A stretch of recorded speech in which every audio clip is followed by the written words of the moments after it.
di commencer par le délégué de quartier, le Cissé, monsieur le ministre d'État avec les ministres du FITOC. Je vais aller très vite parce que sunu instance politique yi bariwul amul ci top expérience waaye li ñuy wax rek ce sera quelque chose de très concis. Juste quelques mots pour dire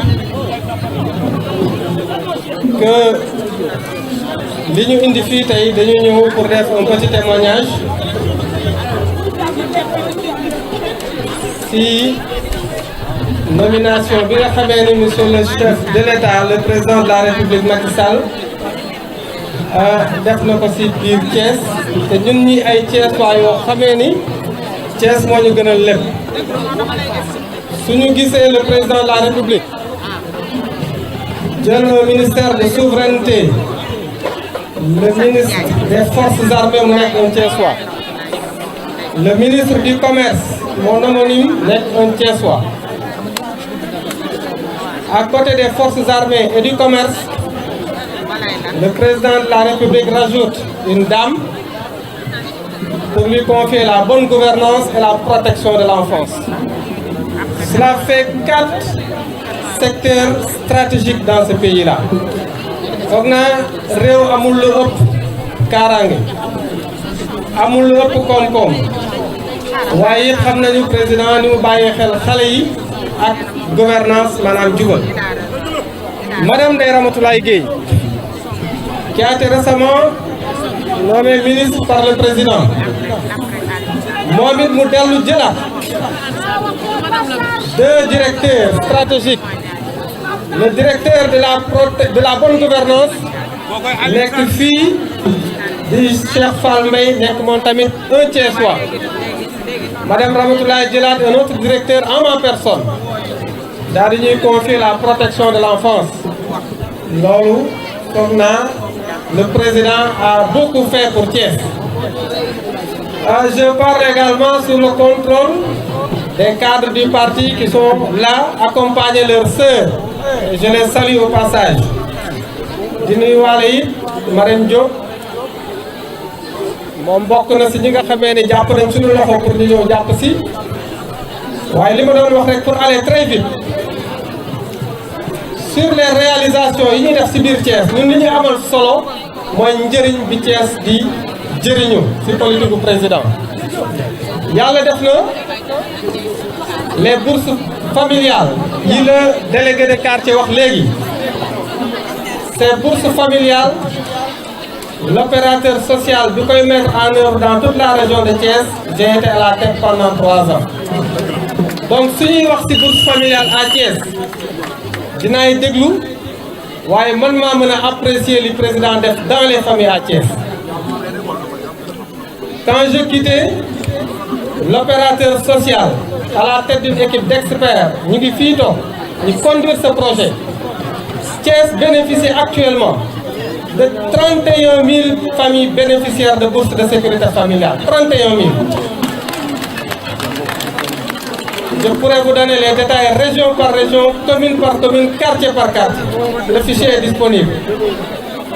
31 000 familles bénéficiaires, faites le calcul. Nous avons 100 000 francs, 25 000 francs par trimestre. Tout 31 000 familles bénéficiaires. Si chaque famille perçoit 100 000 francs, ça fait 3 milliards 100 000 que les bourses injectent dans les familles à Thiès chaque année. 3 milliards de francs.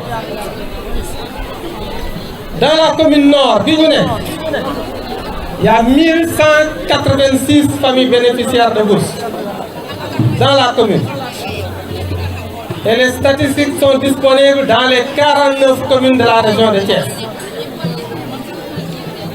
Il y a mon ami technicien qui me disait, mais le gros lot cette année est allé à Fandé. Mais dans la commune nord, avec 1186 bénéficiaires, ça fait 111 millions de francs que le président injecte dans la commune nord. Dans le quartier Diakaw Thiali, ils sont à 80 familles bénéficiaires de bourses. Lamine Aïssa va suivre ça désormais. Ces 80 familles qui bénéficient de bourses, vous pouvez calculer les retombées que cela fait dans chaque quartier, chaque année. Donc nous, si nous portons sur l'eau, c'est pour techniquement apporter un plus. Apporter les éléments clés, vérifiables, mais au-delà de l'argent que le président donne, nous avons été dans les familles. C'est autour de ces bourses que nous avons organisé ce qu'on appelle ici les AVEC, qui sont à 680 AVEC entre Thiès et Tivaouane. Le leader est là avec des statistiques fiables.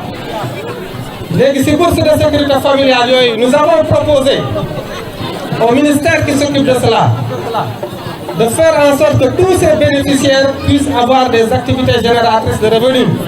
Ils ont accepté et ils m'ont confié ce projet l'année dernière parce que je fais partie de l'équipe qui a défendu ça à la Banque mondiale pour le Sénégal.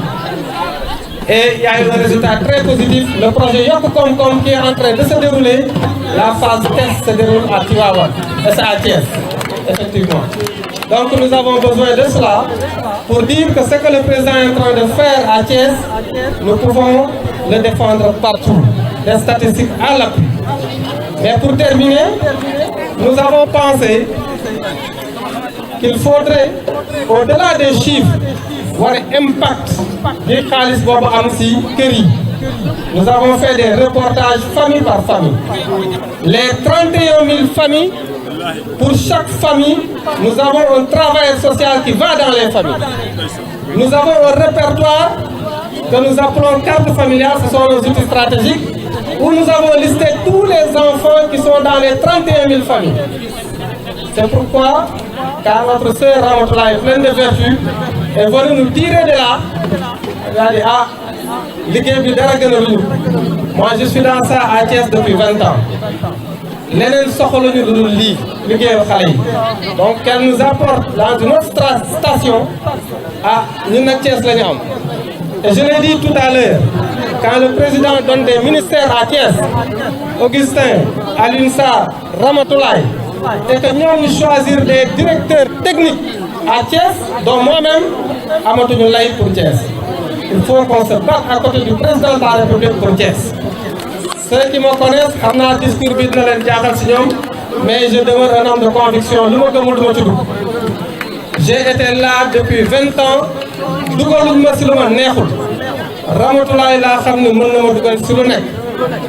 Parce que je l'ai pratiqué.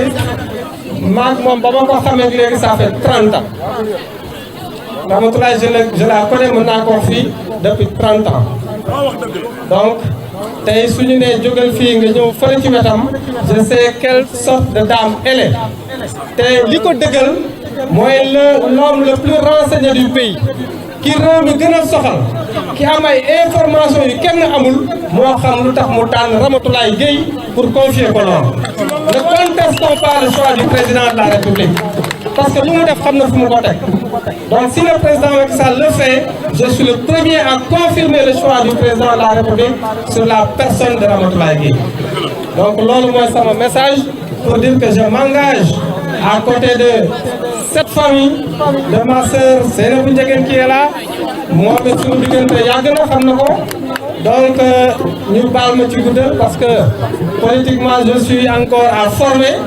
waaye am na soxna soo xamee ne dafa jooy xataraayu ni man da ngeen maa jox bourse familiale may wër président pour gërëm ko sant su ma déggee ñu naan bourse familiale amul njëriñ woo leen moo ma témoigner ni leen dinaa leen wax bourse bi fi ma fekk fi ma jëmee ak fi ma agsi waaye dama mënul jot si président pour ni ko jërëjëf tey bi mu ñëwee toppaat ñu ne ko ah foofu day xat mu ne kon filmer leen ma ngeen jox ko kilifa yi te loolu man mën naa ko témoigner ndax nit ñi daan nañ jël kaar jógee Thiénaba jógee Tassette jógee Noto jógee fu nekk ñëw ni ki ñu jox bourse familiale yi lañ bëgg a xam ndax moom lañ bëgg a sànni suñu carte donc baax nañu jox leen information boobu que c'est le président de la République de Faye que nous remercions infiniment. Je vous remercie.